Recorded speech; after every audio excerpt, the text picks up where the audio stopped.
पुलत्स्य ऋषि ब्रह्मा के 10 मानस पुत्रों में से एक माने जाते हैं। इनकी गिनती सप्तऋषियों और प्रजापतियों में की जाती है।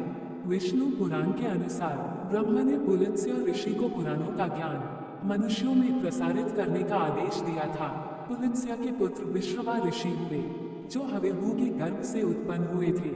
विश्रवा ऋषि की एक पत्नी इंदिरा से, कुबेर और कैशी के गर्भ से रावण, कुंभकर्ण, विभीषण और शूर्पणखा पैदा हुए थे।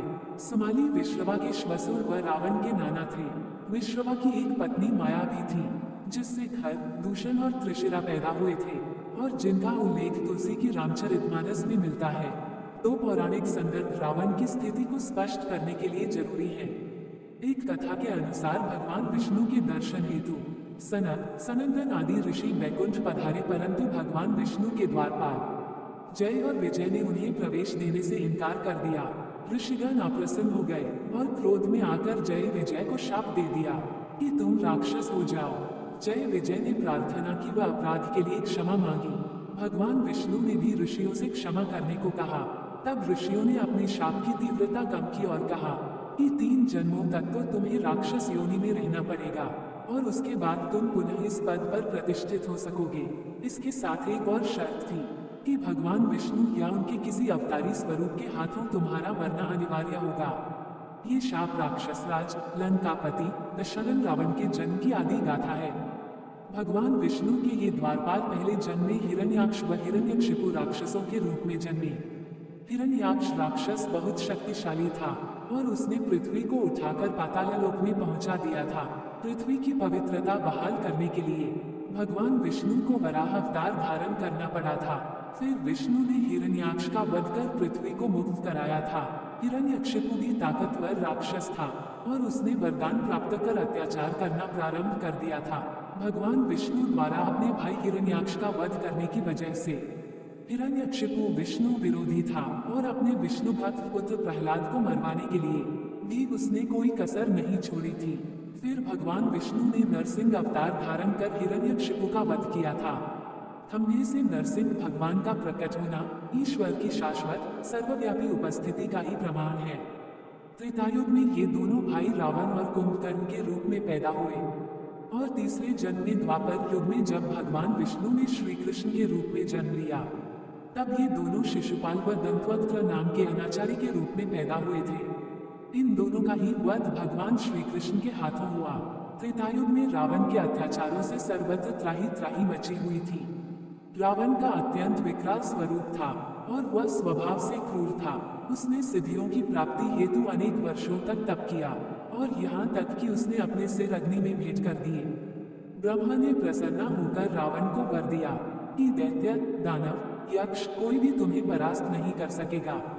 परंतु इसमें नर और वानर को शुमार नहीं किया गया था। इसलिए नर रूप में भगवान श्री राम ने जन्म लिया, जिन्होंने वानरों की सहायता से लंका पर आक्रमण किया और रावण तथा उसके कुल का विनाश हुआ। प्रकांड पंडित एवं ज्ञाता होने के नाते रावण संभवतः ये जानता था कि श्री राम के रूप में भगवान विष्णु का अवतार हुआ है। छल से वैदेही का हरण करने के बावजूद उसने सीता को महल की अपेक्षा अशोक वाटिका में रखा था, क्योंकि एक अप्सरा रंभा का शाप उसे हमेशा याद रहता था कि रावण, यदि कभी तुमने बलात्कार करने का प्रयास भी किया तो तुम्हारा सिर कट जाएगा। खर, दूषण और त्रिशिरा की मृत्यु के बाद रावण को पूर्ण रूप से अवगत हो गया था कि वे मेरे जैसे बलशाली पुरुष थे, जिन्हें भगवान के अतिरिक्त और कोई नहीं मार सकता था। रावण एक विचारक व दार्शनिक पुरुष था।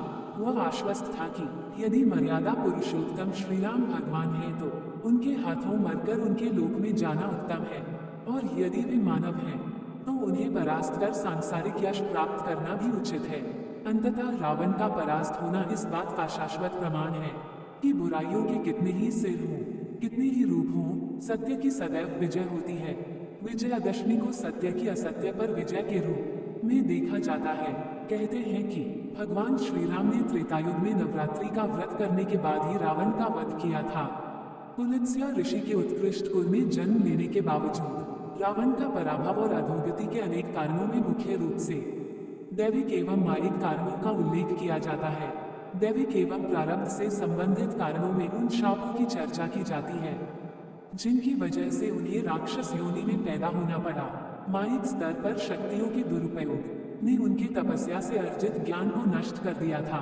ब्राह्मण कुल में जन्म लेने के बावजूद अशुद्ध राक्षसी आचरण ने उन्हें पूरी तरह सराबोर कर दिया था और हनुमान जी को अपने समक्ष पाकर भी रावण उन्हें पहचान नहीं सका था कि ये उसके आराध्य देव शिव के अवतार हैं। रावण के अहंकारी स्वरूप से यह शिक्षा मिलती है कि शक्तियों के नशे में चूर होने से विनाश का मार्ग प्रशस्त होता है। भक्त के लिए विनयशील अहंकार रहित होना प्राथमिक आवश्यकता है। यदि आपको ये स्टोरी पसंद आया तो प्लीज वीडियो को लाइक करें, शेयर करें और हमारे चैनल को सब्सक्राइब करना ना भूलें। धन्यवाद।